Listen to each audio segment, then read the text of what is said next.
Hi అండి, అందరికీ నమస్కారం. Welcome to Sujith updates. ఇక ఏపీలో వారికి కేంద్రం సంచలన నిర్ణయం అనేది కూడా తీసుకోవడం జరిగింది. ఇక బిగ్ అలర్ట్ అనేది కూడా విడుదల చేసింది. ఈ అర్హతలు లేకుంటే రేషన్ బియ్యం రద్దు చేస్తామని అయితే తేల్చి చెప్పింది. ఇక ఈ పథకానికి సంబంధించి అమలు అనేది కూడా సెప్టెంబర్ 1వ తారీఖు నుంచి ఏపీ రాష్ట్ర వ్యాప్తంగా అమలవుతుందని, వెంటనే కూడా ఈ అర్హతలు లేనట్లయితే వీరందరికీ కూడా రేషన్ కార్డుతో పాటు రేషన్ బియ్యం కూడా రద్దు చేయడం జరుగుతుందని అయితే కేంద్రం సంచలన నిర్ణయం అనేది కూడా తెలియజేసింది. ఇక పూర్తి వివరాలు ఈ వీడియోలో మనం తెలుసుకుందాం. వీడియోని ఎక్కడ స్కిప్ చేయకుండా చివరి దాకా చూడండి. మన ఛానల్ని సబ్స్క్రైబ్ చేసుకొని వాళ్ళు సబ్స్క్రైబ్ చేసుకొని సపోర్ట్ చేయండి. భారతదేశంలో రేషన్ కార్డులు అనేవి పేద కుటుంబాలకు ఒక ఆశాకిరణం. కడుపు నింపుకోవడానికి అవసరమైన బియ్యం, గోధుమలు, పప్పులు వంటి నిత్యావసరాలను తక్కువ ధరలకు పొందడానికి ఇవి సహాయపడతాయి. అయితే ఈ రేషన్ కార్డులు నిజంగా అవసరమైన వాళ్ళకే చేరుతున్నాయా? చాలా కాలంగా ఈ ప్రశ్న అందరి మదిలో మొదలవుతూనే ఉంది. ఇప్పుడు కేంద్ర ప్రభుత్వం ఈ సమస్యకు పరిష్కారం కనుగొనే ప్రయత్నంలో ఒక భారీ ప్రక్షాళనను ప్రారంభించింది. ఖాద్య పబ్లిక్ డిస్ట్రిబ్యూషన్ శాఖ తాజాగా ఒక జాబితాను సిద్ధం చేసింది.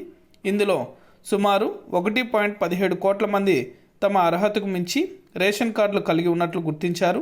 వీరందరినీ అర్హత లేని లబ్ధిదారులుగా గుర్తించి సెప్టెంబర్ 30 లోపు జాబితా నుంచి తొలగించాలని అన్ని రాష్ట్రాలకు ఆదేశాలు జారీ చేసింది కేంద్ర ప్రభుత్వం.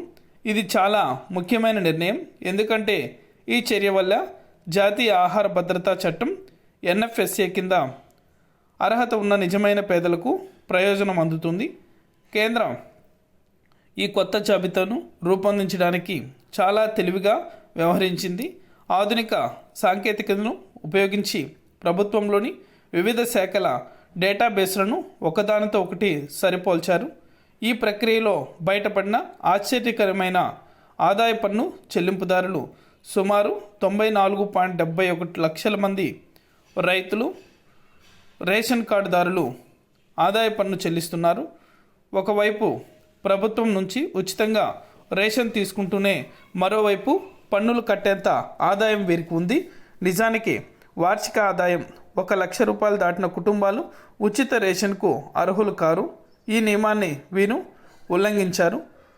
4 వీలర్ యజమానులు దాదాపు 17.51 లక్షల మంది 4 వీలర్ యజమానులు ఉచిత రేషన్ పొందుతున్నారు. కార్లు కలిగి ఉండేవారిని సాధారణంగా ధనవంతులుగా గుర్తిస్తారు. ఇలాంటి వారికి ప్రభుత్వం ఇచ్చే ఉచిత రేషన్ అవసరం లేదు. కంపెనీ డైరెక్టర్లు 5.31 లక్షల మంది కంపెనీలలో డైరెక్టర్లుగా ఉన్నారు. వీరి ఆర్థిక పరిస్థితి చాలా బాగుంటుంది. అయినప్పటికీ పేదల కోసం ఉద్దేశించిన పథకాన్ని వీరు దుర్వినియోగం చేస్తున్నారు. డేటాబేస్ సరిపోలిక ద్వారానే అర్హత లేని లబ్ధిదారులు బయటపడ్డారు. ఇది గతంలో ఎన్నడూ జరగని విప్లవాత్మకమైన చర్య. మన దేశంలో కోట్లాది మంది ప్రజలు ఇప్పటికీ 2 పూట్ల సరిగ్గా తినడానికి కష్టపడుతున్నారు. ఇలాంటి వారికి జాతీయ ఆహార భద్రతా చట్టం NFSA ఒక పెద్ద భరోసా. అయితే ధనవంతులు కూడా ఈ పథకంలో ప్రవేశించడం వల్ల నిజమైన అర్హులు నష్టపోతున్నారు. ఈ పరిస్థితిని సరిదిద్దడం కోసం కేంద్ర ప్రభుత్వం ఈ చర్యలు చేపట్టింది. ఖాద్య కార్యదర్శి సంజీవ్ చోప్రా అన్ని రాష్ట్రాల చీఫ్ సెక్రటరీలను రాసిన లేఖలో ఈ విషయం స్పష్టంగా పేర్కొన్నారు. ఇప్పటికే నకిలీ, మరణించిన వారి పేర్లు, పనిచేయని కార్డులు తొలగించమని ఇప్పుడు ఇతర మంత్రిత్వ శాఖల డేటాతో సరిపోల్చి ఈ కొత్త జాబితాను సిద్ధం చేశామని ఆయన తెలిపారు. ఇక API ద్వారా పంపిణీ అనేది కూడా చేస్తారు. Thank you for watching our video.